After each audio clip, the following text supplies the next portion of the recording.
नमः शिवाय। भक्तजनों, आज हम आपको दुदुम्भी निरहाद का वध की कथा सुनाते हैं।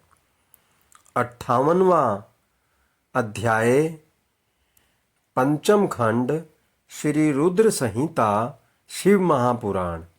सनत कुमार जी बोले, हे व्यास जी, अब मैं आपको भगवान शिव द्वारा दुदुम्भी निरहाद नामक दैत्य के वध की कथा बताता हूँ। जब भगवान श्री हरि विष्णु ने महाबली हिरण्याक्ष का वध किया, तब हिरण्याक्ष की माता दिति को बहुत दुख हुआ। तब देवताओं के घोर शत्रु दुदुम्भी निरहाद ने दिति को अपने साथ मिला लिया और उनसे कहा कि देवताओं की ताकत को तभी कम किया जा सकता है जब उनकी पूजा करने वाले ब्राह्मणों को नष्ट कर दिया जाए। जब ब्राह्मण नष्ट हो जाएंगे तब यज्ञ नहीं होंगे, और जब यज्ञ नहीं होंगे तब देवताओं को भोजन नहीं मिलेगा तथा इस कारण वे निर्बल हो जाएंगे। यह विचार मन में करके वह दुष्ट फिर विचार करने लगा और तपस्या करने वाले ब्राह्मणों की खोज करने लगा। जब उन्हें यह ज्ञात हुआ कि काशी नगरी ब्राह्मणों की भूमि है, इसलिए सर्वप्रथम हमें वहीं से अपना कार्य आरंभ करना चाहिए। वह दुदुम्भी निरहाद नामक दैत्य कुशा और समिधा लेने जाने वाले ब्राह्मणों को मारने लगा।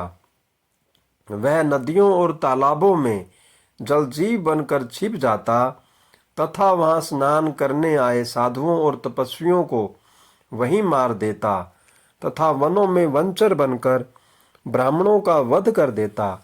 रात में बाघ का रूप धारण करके वह ब्राह्मणों को खाने लगा। दिन में वह मुनियों की तरह ध्यान लगाकर मुनियों के बीच बैठ जाता। इस प्रकार उस दुष्ट राक्षस ने बहुत सारे ब्राह्मणों का वध कर दिया। एक शिवरात्रि के दिन भगवान शिव का एक भक्त देवालय में बैठकर भगवान शिव का पूजन करने के पश्चात ध्यान कर रहा था। निरहाद ने जब इस प्रकार उसे अकेला देखा तो बाघ का रूप धारण कर उसे खाने के लिए आगे बढ़ा, परंतु उसने पहले ही अपने चारों ओर शिव मंत्र रूपी कवच धारण किया हुआ था, इसलिए वह उस शिव भक्त को खा नहीं सका।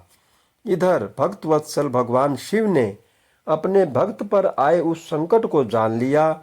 वह उसकी रक्षा के लिए शिवलिंग से प्रकट हो गए और जैसे ही दुदुम्भी निरहाद दोबारा बाघ रूप में उस ब्राह्मण पर झपटा, भगवान शिव ने उसे धर दबोचा।